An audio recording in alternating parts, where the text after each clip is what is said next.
One of the saddest things about the kidnapping and murder of 17-year-old Brittanee Drexel of Chili, New York, is the fact that she would be alive today if she listened to her mother. Prior to her disappearance, Brittanee spent days arguing with her mother, insisting that she spend spring break with her boyfriend and friends in Myrtle, South Carolina. But her mother had a bad feeling and rejected the idea. In the end, Brittanee made up a story that she is tired of arguing with her mother and is sorry, and then convinced her mother that she needs to go spend a couple of days with her friends to cool off and forget about the whole South Carolina vacation. Her mother knew where she would be going and had good knowledge of her friends, so she agreed. Little did she know that Brittanee made up the whole story and was actually heading to Myrtle Beach in South Carolina. It was the worst decision Brittanee had ever made, because it led to her death at the hands of a merciless monster. After she disappeared while merely walking between the hotel where she was staying in Myrtle and another hotel where she went to visit a friend from her hometown who was also in town, investigators found themselves in the middle of a complex investigation, full of organized sadistic criminals and a very complicated legal fiasco. Stay tuned for all the details of the kidnapping and murder of Brittanee Drexel and the ensuing investigation that point out that there is another unidentified victim who looks like her and was murdered in cold blood by human traffickers. The victim. Brittanee Drexel was born in Rochester, New York on October 7, 1991 to John Kayoglu and her mother Dawn.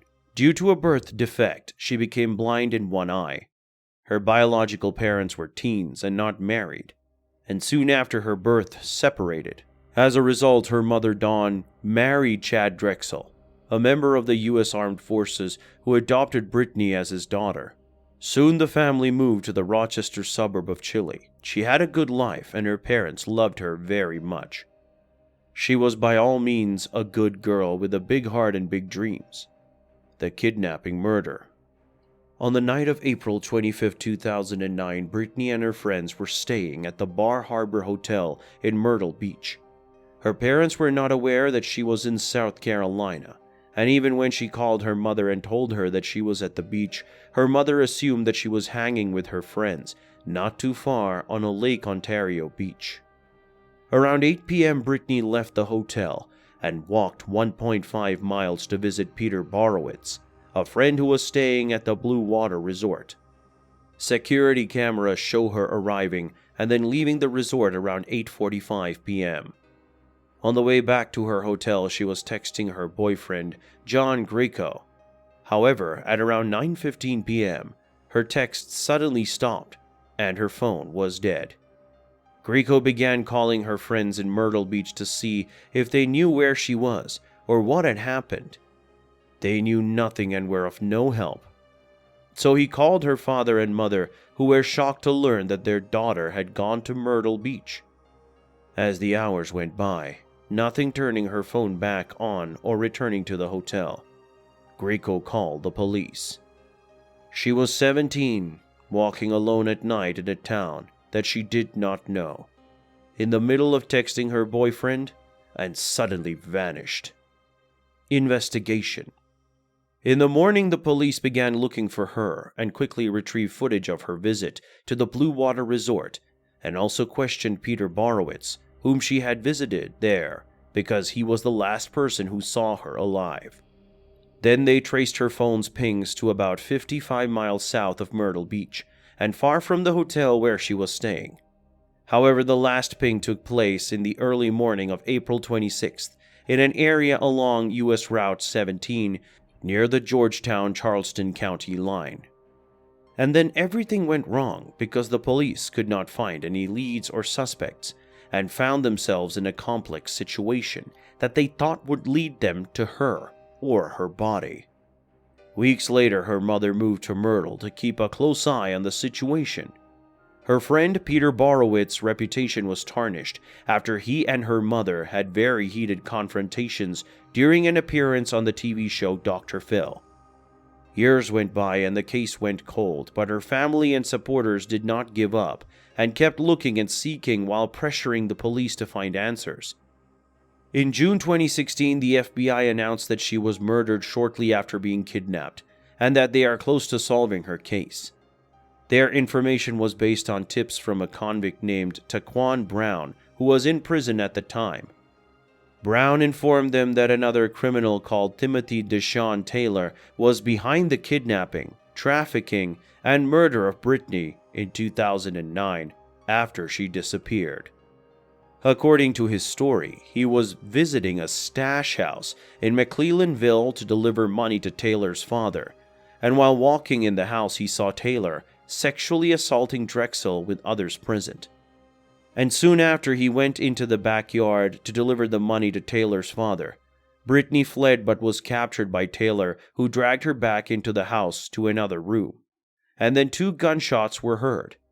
This led him to assume that Taylor killed Brittanee, because he then saw a wrapped body being removed from the house and dumped in one of the many alligator ponds in the area.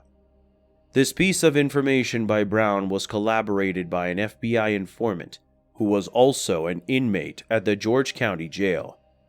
This unidentified informant stated that Taylor kidnapped Brittanee in Myrtle Beach and took her to McClellanville, where he showed her off to friends and tried to sell her to them for trafficking purposes, but killed her because of the intensive media attention given to her case. The authorities became certain that Taylor, who was a very violent and dangerous criminal, is behind Brittanee's disappearance, and they were even convinced that the information provided by Brown and the informant were very credible. In June 2017, Taylor took a polygraph test. Some answers to the polygraph were labeled deceptive by the FBI.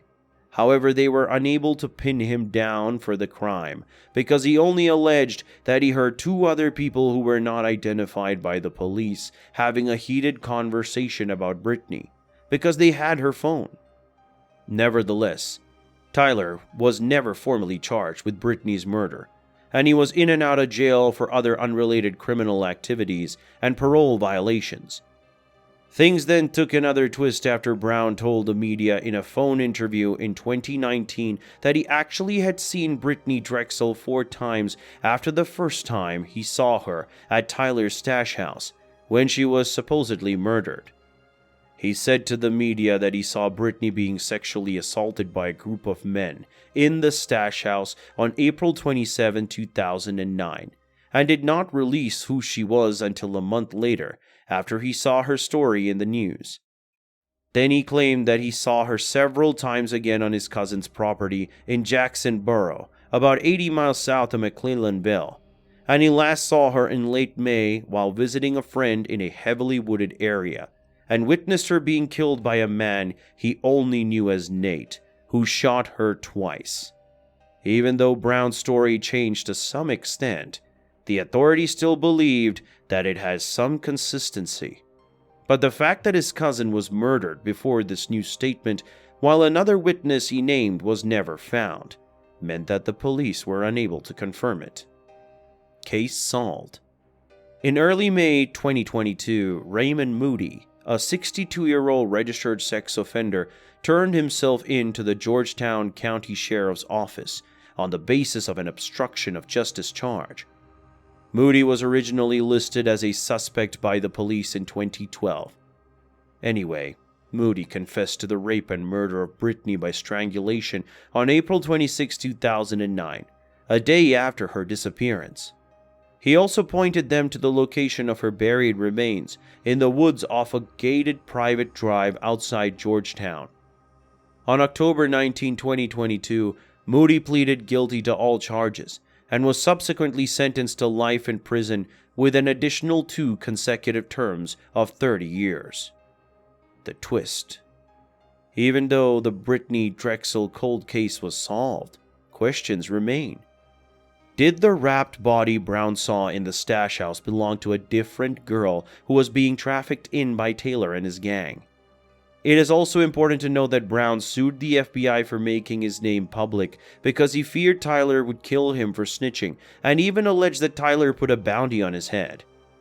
This could also mean that Brown's story about Tyler as a human trafficker and murderer is true, and he is behind the murder of not just Brittanee, but other kidnapped girls that he was selling. Thank you for watching. Make sure to subscribe, like, comment, and ring the bell to get notified every time we upload a new video.